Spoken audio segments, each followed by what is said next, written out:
Welcome to Robot Unicorn. We are so glad that you are here.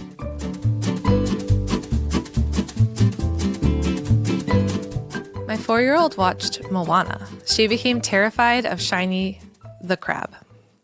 One night, she came down to the kitchen crying. With sleepy eyes and her PJs on, she crumbled into my arms and said, "Mom, all I can think about is Shiny Crab coming into our house at night. What if he gets me?" We've been helping her with this fear for some time, but nothing was helping. So on this night, I said to her, "I think you're ready to learn about your mind table." Imagine in your mind there is a big table. In one seat, there is someone named Worry, and the other seats are disgust, joy, surprise, sleepy, and sad. At the head of the table sits someone tall and strong. It's you. You are the boss of your mind table. Sometimes Worry tries to take over and be the boss of your table. Worry gets really pushy. She tells you things like, think of Shiny Crab, think about how scary he is. But here's what you need to remember. Worry isn't the boss of your mind. You are. Worry helps you. She keeps you safe. She is important. But sometimes Worry needs to sit back down at the table. What do you think Worry needs to hear right now? Worry, sit back down. Stop telling me about shiny crabs. My daughter smiled as she imagined telling Worry to sit down. Then we drew a picture of her mind table. We drew herself being the boss and telling Worry to sit back down. Understanding her mind table was the first step in helping her cope with her worries. She put this picture by her bed to remind her that she's the boss of her mind and she can tell Worry to sit down.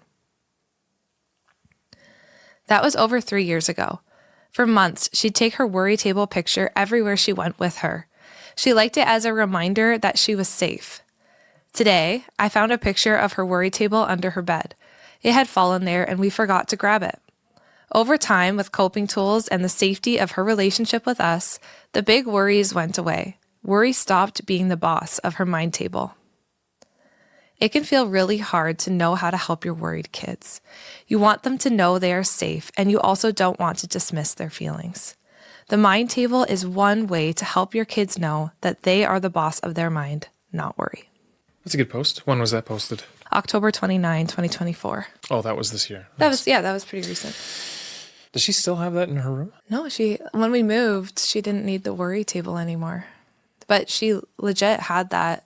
And even at my parents', when she'd sleep at Grandma and Papa's, she would bring the worry table with her there and everything. I remember her having that at the old house, but then we just moved, a month and a half ago? Yeah, and I asked her, and she said she didn't need it.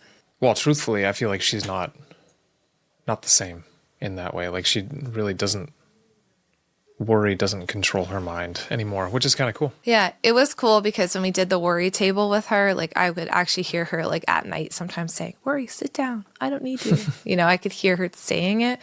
So the mind table for her, it worked really, really well. And then the whole worry toolkit that we have, all the different exercises in there really seem to help her learn how to kind of navigate her own anxiety. Yeah.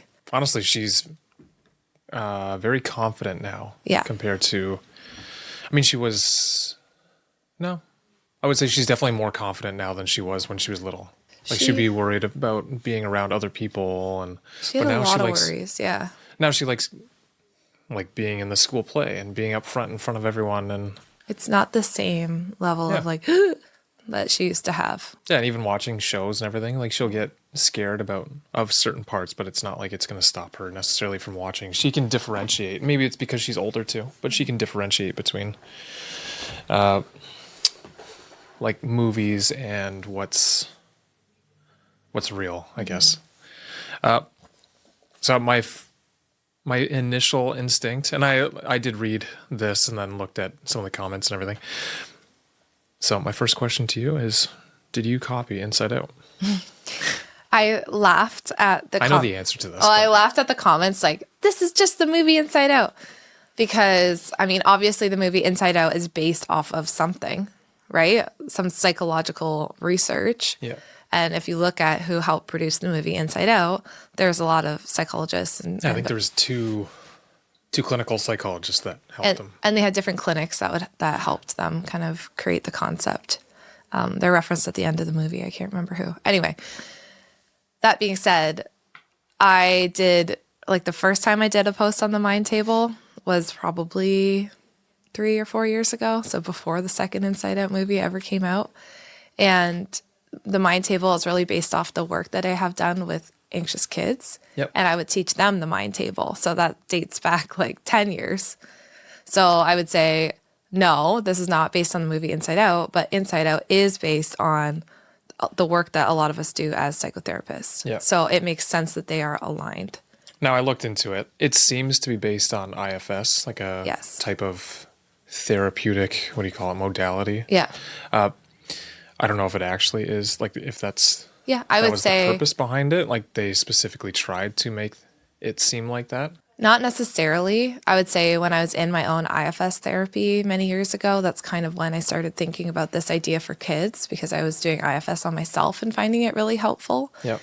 IFS isn't specifically like sitting at the Yeah. mind table. That's something. IFS stands for Internal Family Systems, if Yeah, you're it's interested a type in looking of it up. it's a type of therapy. It's created by someone named Richard Schwartz. It's becoming increasingly popular, Yeah. which is great because I really enjoy IFS. When I did review it on, like, I looked for research that's out there. It seems to be evidence-based, so that's Yes. Yeah, IFS is great. And a lot of our clinicians at our practice use it too. And so this idea of the mind table, that's something that when I was doing my own IFS work and I was working with kids at the same time, I was kind of visualizing, like, how can I bring this all together? And I really liked the idea of helping kids draw out their own mind table and, like, name all the different people around it. So whether it was worry or maybe anger was the boss, right? And trying to see what all the different people had to say and how they were helping. And then the IFS idea of, but at the head of the table is the self, like the truest version of you. And you can talk to the different parts that sit around it. So that's kind of where the idea came from. And it was really cool to see in therapy what would happen when we would draw out the mind table and kids would be able to talk to all these different parts of themselves. And then when our own daughter started struggling with worry, I waited till she was like 3 or 4 to kind of bring this up. And it was really cool to see that how much it resonated with her. Mm-hmm. And then from there, we created the worry toolkit, and tons of kids have been using it. And yeah, I just think that visual really resonates with a lot of children. Yeah, I mean, we did it. You did it in that. You did it in the anger tool. I feel like a lot of our toolkits are. Wait, no. Did you include the mind table in the other ones, or is No, it just the in mind that table one was only specifically? included in the worry toolkit. Oh, okay. Yeah. Well, I mean, you can use it for all of the different yeah. emotions, but You can yeah, use it okay. for anything, really. Like, So, obviously, you found it helpful when you've done therapy with children.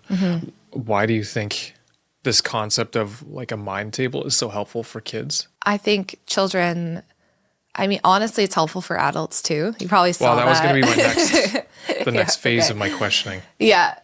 But the mind table is really helpful for kids because it's something they can draw out so they can truly visualize it. The other thing, so if you're drawing it out with your kids, you might draw a table, right? And then you might say, let's think about all the different people or different parts that are in your mind, right? And so you might draw out joy. Okay, so what does joy look like? Like happiness. Some kids will draw like a big sunshine or just a letter H, or like it kind of depends on your kid. And you can let them decide what that part looks like, right? Yeah, our So daughter just did letters, I think. I Right? think she did letters. So a big letter H, and then maybe you color it yellow or something for happy. Yeah. And then when we get to the maybe emotion or the part that your child is struggling most with, you might say, what does worry look like? And I remember when I was doing this with our daughter, one of the things, like, so she drew out worry as Shiny the crab. Yeah, right. Right? Oh, she had a few different things, though, didn't Yeah. she? She doesn't like snakes, so she drew out snakes and... She drew out a snake, she drew out Shiny the crab, and she drew out the Grinch. Oh, yes. The Grinch was the that big was one, all at too. that same time. The same era, there was Yep. 3 really big fears. And it was interesting. So everything else is a letter, and then worry is the Grinch, the shiny crab, and the snake. And what that does is it helps our kids express what's going on in their mind. So now they're not alone with it. It's down on paper. And it also helps them externalize it. And what that means is when worry is in our head, it can just feel all consuming. It can feel like we are worry. Like, we can't really separate ourselves from the worry feeling that we have.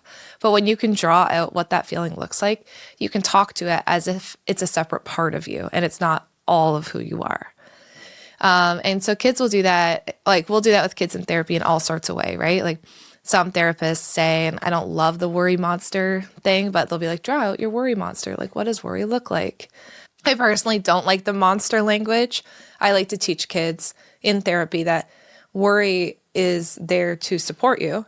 Just sometimes worry is trying to support you when you don't actually need worry to support you, right? And that's why we just ask worry to sit back down at the table, because sometimes worry is helpful. Worry is not always bad. And externalizing it like that allows us to talk to each of these individual parts as they are, because we are not one part. Like, we are not only happy. We are not only sad. We are not only worry. We are, right, nor should we be one thing, right? We shouldn't be happy all the time. We need all of these different parts to function as our best selves. And as adults and as kids, when we can learn to talk and piece these parts out and know that we are not just one, we are all the things, it can help us learn to cope with our emotions in a much better way. Okay, well, I can see how that would be beneficial for kids, because also kids, let's say our daughter, when she was 3 or 4 years old and you were going over it with her, she knew how to draw things, but she didn't know how to journal out her thoughts and feelings and all that kind of stuff. So I can see how the concept of a mind table helps you visualize that there are these parts to you, and that there are these feelings that you have, but in a different way than just journaling it out. Something nice too, just on the topic of drawing out your worry. So I remember one of her fears was snakes, and I'm not exactly sure where that stemmed from. Maybe she saw a snake. She decided snakes were scary. And so at one point I had her draw out, okay, what does this fear of snakes look like for you? And so she drew out all these really scary looking snakes. And when they're young, when kids are young like this, you can help them make that worry just feel less daunting and scary. So we took the scary looking snakes and then we said, okay, let's make them silly. Yeah. And then we added eyes, we added like little funny things on the snakes. Put like a top, I think she put a top hat on one of them. Draw a top hat on it, and then gave it a name. I think it was like scary, silly, soupy snake or something like that. And then now I say, okay, so now when you start to visualize the scary snakes in your mind, let's think about scary, silly, soupy snake. And then she starts to laugh. Yeah. And then we're taking away the power of the worry, making it silly and playful, which works really well for kids too. I think that makes sense.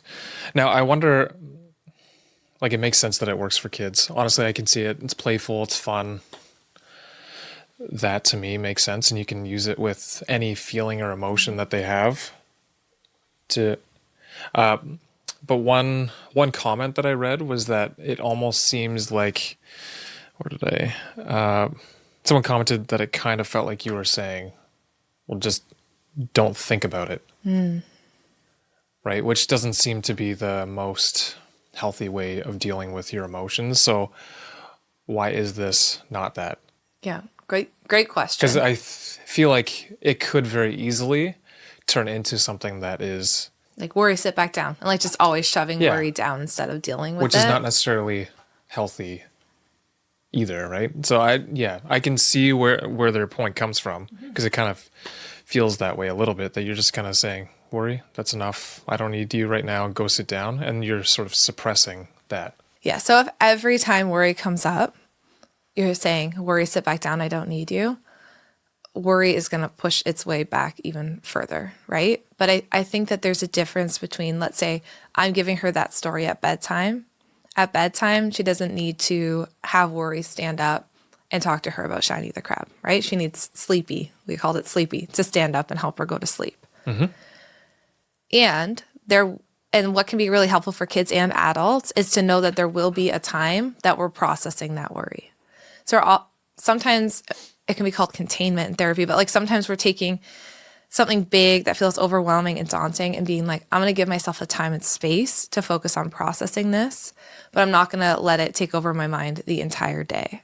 And so sometimes we would say, okay, tomorrow when you wake up in the morning after we have breakfast, let's talk about the Grinch, and let's talk about Shiny the Crab, and let's talk about where that comes from. So we're still going to find out why that part is there and where that part came from and why it's trying to give you a message. But we might not need to do that at all times, because that can feel really overwhelming for a kid and for an adult to feel like at all times they have to try and figure out why that's going on in their mind. Yeah. Does that make sense? It kind of does to a point. Yeah, like I understand. I mean, I've read, what is that one book on internal family systems already? So I kind of know about the topic. Yeah. And not all of this is like direct from internal family systems. No, I know. It's a variation. Like it's kind of based on that, based on some other things. My approach kind of is put very together. like, it has lots of different approaches in it. I see the value in sort of visualizing your internal world as the true you, and then all of these parts that kind of protect you from things around you. And then you're able to, if you're that mindful of what's going on in your head, you can sort of separate and understand where, like, hey, worry is not really necessary at this point. Like, it doesn't really make sense for it to be protecting me. Well, it makes sense that it's protecting me, but it doesn't need to be doing that right now. Yes. So I understand that part of it. It's just, how do you,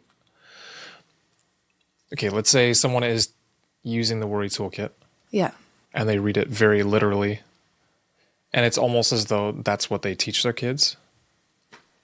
Like, how do you make sure that they don't do that? Yeah. I mean, I feel like in the worry toolkit, we have other worksheets in there so that that's not the only thing that you're doing with your kids, because we do want to understand as parents, this is our role. Where's this worry coming from? Because worry is a messenger, and we have that in that. This is not a big ad for the toolkit, by the way, but we have that in the toolkit too. We talk about worry being a messenger, right? And what message is worry trying to give us? Yeah, I can foresee, especially someone looking at just an Instagram post, that they could potentially take that as, this is the only, just don't think about it, which is where that, I think that comment stemmed from. Like, maybe they've never seen anything else that we've created. That's where Instagram's tough, right? Because you're just giving. I mean, that's the whole point of, I guess, this podcast. Yeah, exactly. So let's take that example of like the Grinch, right? What can we learn from her worry in that situation? What do you think? Because you're like an average dad, right? So if you're an average dad and you're trying to help our daughter understand and yourself understand, where did this worry about the Grinch come from, and what can we learn from it? Well, so I know where it came from. It came from the Grinch movie with Jim Carrey in it. Yeah. I think it originally stemmed from just seeing the trailer on Netflix. So it wasn't even that we watched it. It's just that it stopped on Netflix on the trailer, and then it just sort of started playing, and it freaked her out because, I mean, of course, they kind of make it even more dramatic in the trailers, make him seem evil. Yeah. And like, he's trying to hurt the one girl or like scare her or something like that. And they're purposefully making him seem kind of scary. Right. So I get that that's sort of where it came from. She saw this scary thing that she's never seen. It looks real. Like this, the Grinch looks real on the screen. So she's like, I wasn't expecting to see that. I'm just scrolling through Netflix. Now I'm alarmed because I wasn't expecting to be terrified while I'm scrolling Netflix. I don't know if this we were scrolling Netflix and just stopped on it. Yeah, exactly, because we like that movie. Yeah. I don't know if this is a real person or not. If it is a real person, that's quite terrifying because it looks real. And now my brain doesn't know how to process the difference at 4 years old between imagination, which is like a movie, and reality. And so I'm now thinking that this scary Grinch is real. Yep. And that threatens my safety. So that's kind of what's going through her mind at that time, seeing that image. And I will say now at 7.5, The Grinch is probably one of her favorite Christmas movies. Right. So above and beyond the mind table, we did a couple other things to help her get over specifically the fear of the Grinch. Yeah. And I want to talk about that because I think something that parents will often do that can further a child's anxiety, and we have to be mindful of the way that we do this, but a child says, I'm terrified of the Grinch, right? And we go, oh boy, So I never want you to see anything to do with the Grinch again because you're scared. Right. But what does that do to a kid? Well, it makes you think, well, then it must be really, really scary because my parents won't even let me see it again. It confirms that it's actually something to be scared of. Right. Yeah. I think I handled that more than you did. Yeah, you handled that part of it. Yeah. Because you worked on the, like, let's say the mind table, the worry toolkit, that The side of emotion things. stuff, yeah. But what I did was I explained to her that it was actually a person that was in a costume that took like 7 or 8 hours to put on. And this person kind of turned into a quote unquote Grinch just because of how terrible the process was to get it on. Mm-hmm. And then I explained that a few more times, and just she had a ton of questions on, well, why would he have to sit there for so long and whatever. Answered all the questions with just plainly. And then I think I found like a mini documentary or something like that of how they made it, that movie came to be, and how like showed all the cameras, and kind of like this podcast, like we have cameras behind the scenes. You almost can't even see it when you're in here with the lights on you. But then when you go behind the scenes, you see there's a whole lot more than just the two of us sitting at a table. So I was trying to explain like the whole process of creating the movie, and then that they're real humans that are doing it, but they're paid to specifically take on a special character that they're playing. And I think that was kind of the first time I really explained that whole process to her. And I think once she understood, oh, it's a character and it took him hours to get in his costume and this is what he really looks like, then it was like, oh, well, that's actually interesting. I showed her a whole bunch of pictures of what Jim Carrey actually looks like. And then she slowly became, I don't know, warmer to the idea of just maybe we watch a couple minutes, like a couple minutes. That's what she and now our youngest daughter says, couple minutes. Couple minutes. And eventually we were able to watch the whole movie with her. Yeah, and now that's what, like if it was up to her, she would be watching that movie every Friday night during the holidays. And I mean that we can't do that for every movie because sometimes kids will just see a movie that's just frankly inappropriate for them to see. Yeah, I mean, you can't throw on the Terminator and expect that to go very well. I think movies and anxiety in kids, like sometimes kids are exposed to movies that they shouldn't be seeing, and it does lead to anxiety because their brains can't process it. Yeah. But if your child, let's say they walk downstairs and you were watching a movie and you didn't know they were standing behind you or something. I remember doing that to my parents once. I can't remember what it was. It was like King Kong or something like that. And being terrified. And I didn't tell them because I didn't want them to know that I was downstairs when I wasn't supposed to be. You know, we don't want to leave them alone with their fear ever. And we don't want to just dismiss it. Like if we just dismiss the Grinch and say, oh, don't worry, it's not real, it wouldn't be enough. Yeah. And then all she learns is, well, I can't come to mom and dad with this fear. I got to just deal with it myself. And that makes it get worse and worse. I saw something from the Canadian astronaut Chris Hadfield once about how they plan for, like he was on the space shuttle, so plan for a launch, like a rocket launch, and how they go through, they research and they practice and they just do as much as they possibly can to prepare for this incredibly nerve-wracking event. So much so that the only change is like the feeling of the, let's say the inertia on, or the acceleration on their bodies. But otherwise, everything else is essentially the exact same, and they know exactly how to go through the process of getting into space. And I've taken that in a lot of cases where it's better to know information and prepare yourself because it makes things feel less scary.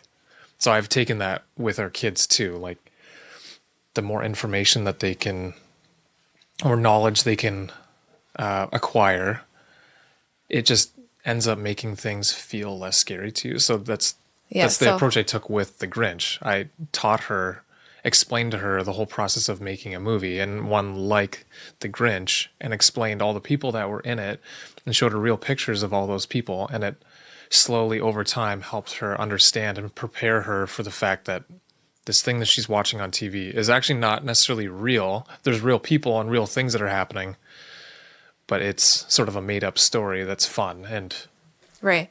So I do want to have a caveat to that, though. So there's a couple things that when we deal with anxious kids that we want to think about. yep. So anxious kids and all kids, it's like Mr. Rogers. He has this cute little song, I like to be told when I do something new. And I always think about that little song from Mr. Rogers. Like, kids like to be told when they're doing something new. And the parent has to take the lead on that. So don't wait for your kid to be like, can you tell me more about this and this plan? Anxious kids need to know what the plan is going to be, right? And maybe it's not too far in advance, because then they can get stuck on thinking about, well, what if this happens? But they do need to know the plan, and we need to be the ones leading that discussion. Now, my caveat comes in is that many times the anxious kids that come to us are asking about the plan over and over and over and over and over and Right. over. Right. And parents come to me like, I've told them the plan about 100 times now. And they want to know every single thing, like down to, what color this person's going to be wearing when I get there. Right. So there can be a part where it gets too much for a kid, and they want to know so many details that we can't even answer. And that's very, very, very common for anxious kids. So when you're describing that, I'm imagining the parent who has a super anxious kid who's like, I do tell them the plan, but it's never enough. Yeah, that's fair. My only experience is with our oldest, well, our kids, and they're not highly anxious, I would say. Yeah, so I'd say, it's, let's say, easier for me to do that with them. Yeah, I'd say for the majority of kids and the majority of the time, I think that is the right approach. Now, if your child's constantly like, okay, but mommy, what about this? And you've already told them the plan.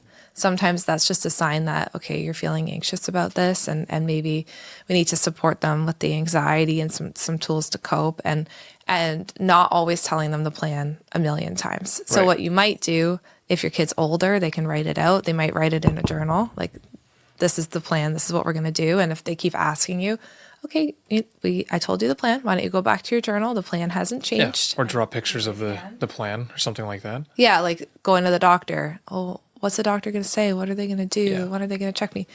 Draw it out together, and then refer your child back to the drawing. Yep. Repeatedly asking questions is one of the most common signs of anxieties in Right. kids. I was actually just going to ask that. Yeah. So what are the main signs? So that's one of them. Yeah. That you have an anxious child. Yeah. So one of them would be repeatedly asking questions. One of them might be really big meltdowns over doing something. Well, repeatedly asking questions about a specific thing that they're worried about. Like, that they're worried about. Or not even necessarily, I guess. Not even. So I had a kid recently who his sister, let's say, was in karate, and would repeatedly ask questions about his sister going to karate. Well, when is she going? When will she be there? How long will she be gone? And the mom is like, well, you're not even going, So I don't understand, why am I getting so many questions about this? So we get curious. Why is he asking so many questions about karate? Okay, well, that means that mom's gone. Okay, so what happens when mom's gone? Well, the child has a really hard time being home with the babysitter.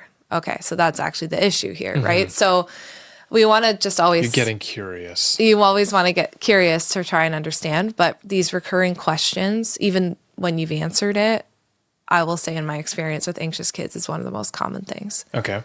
What are some others? Another common thing would be like avoidance.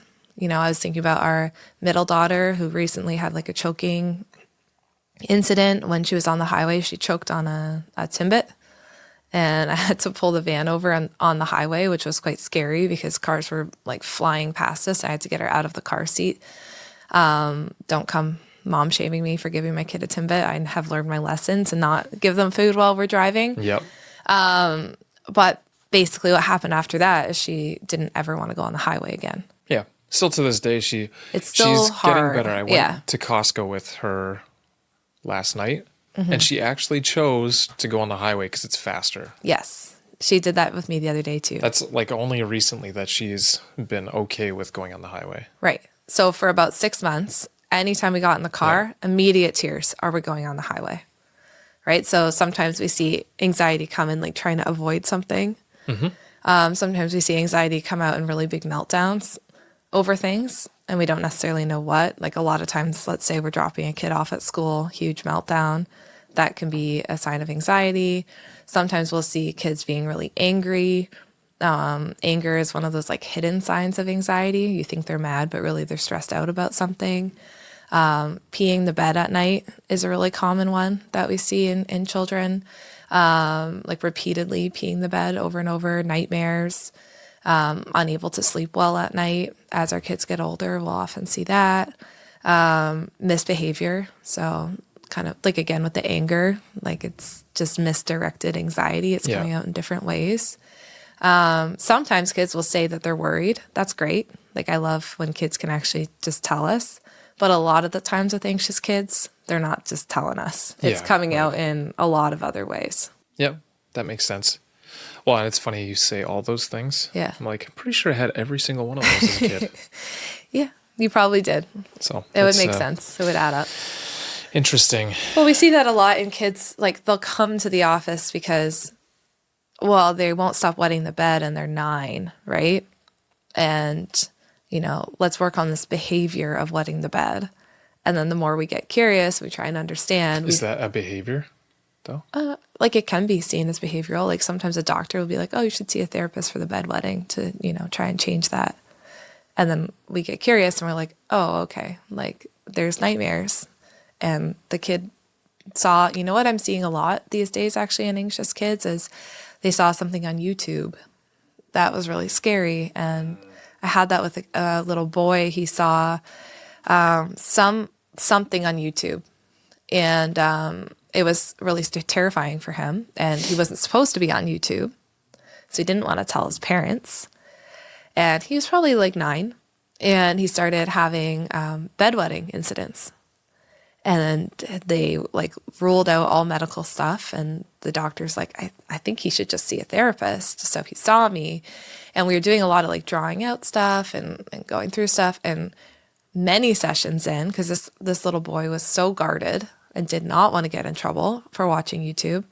Fair. We got to the root of it, which was he saw something really terrifying that no kid should ever see while he was scrolling YouTube on his parents' iPad one night. Yep. And he could not get the images out of his mind, and he was having nightmares every night. Makes sense. Yeah. So that's why, we want to get curious and know that sometimes we'll see a symptom and we won't necessarily know what the anxiety is. And the more we kind of unpack it, the easier it can be to support the child. Yeah. Okay. So what other things can parents do other than the mind table to help with, since we're talking about worry, with worry? I think specifically with worry, I mean, with all emotions, your child needs to know that you are on their team. So the biggest thing that will increase the anxiety is if there is like a separation or a rupture in the relationship. Makes sense. So let's take this little boy, for example. His parents would often yell at him, get mad at him. He was often in trouble. So his anxiety is so much worse because he's not sure that he can actually tell his parents what's going on, right? And so there's this kind of distance in the relationship, and they can't talk it through together. And that's why eventually he saw a therapist, and highly recommend therapy, because then your therapist can also help you kind of restore that relationship. Yeah. But I would say letting your kid know you're on their team and you want to support them and you want to help them through it. That is key. And sometimes that looks like taking them to therapy. And sometimes the more, like, even I've said to parents before, like their child was really anxious, and we got to the root of it. It was because they really had no time with the parents. They were so busy. They were always rushing. The dad just wanted to watch CNN when he got home every single night from work. And is it Canadian? Yeah. You can get CNN here. Okay. And that was the biggest issue, because this little boy desperately wanted time with his father.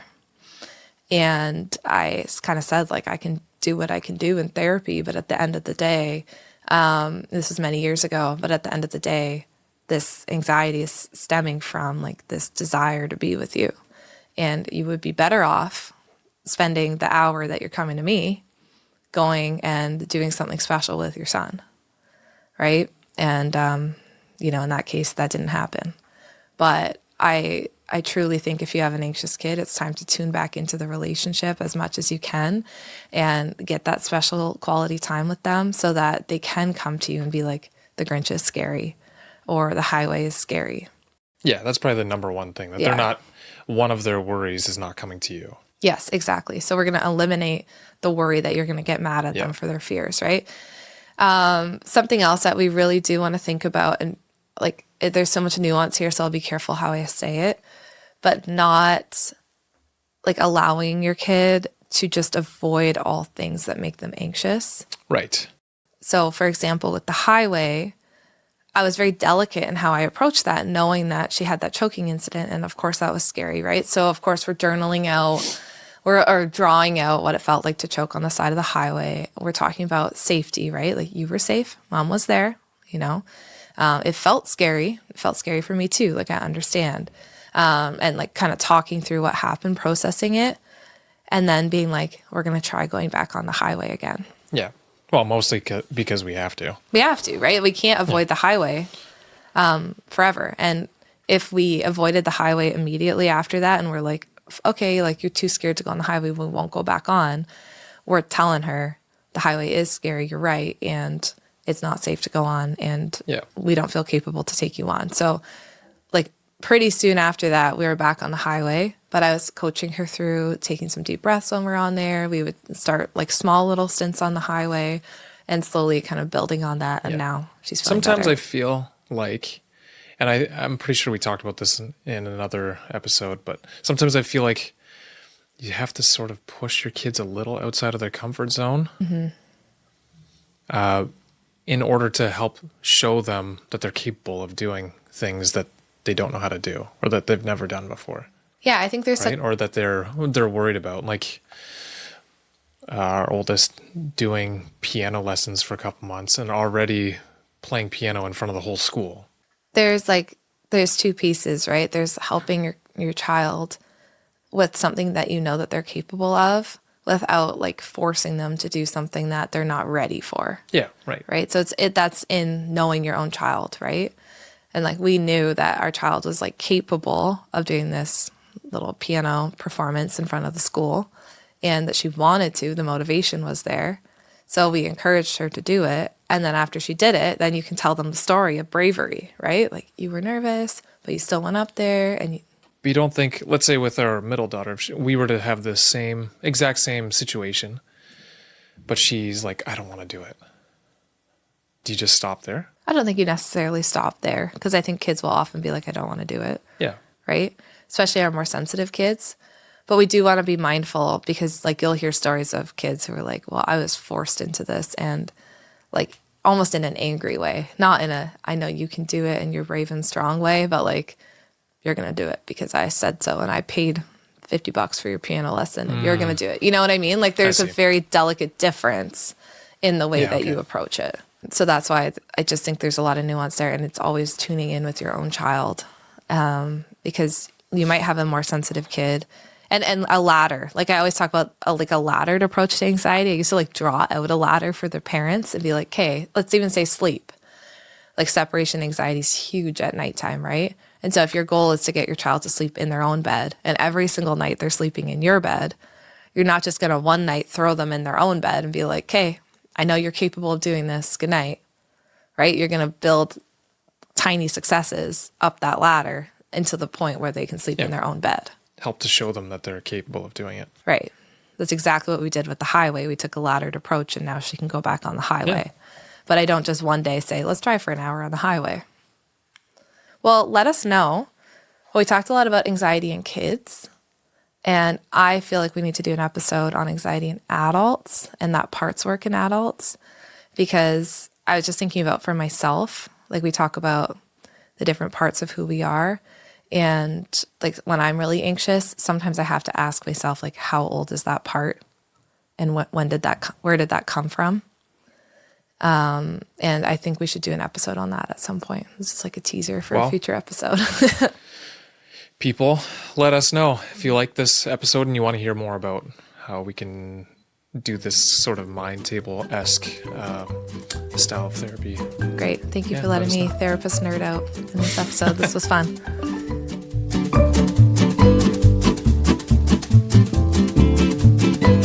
Hey, thank you so much for being here and listening to this episode today. It means the world to us to have you here. If this conversation was helpful for you, it would mean a lot if you could like and subscribe. That just shows us if the conversation is meaningful and helpful and helps it get out to more people. Also, I just wanted to let you know that every week we have a new episode drop, and if you want to be notified when that happens, just hit the little bell icon. Again, thank you so much for being here, and we will talk to you again next week.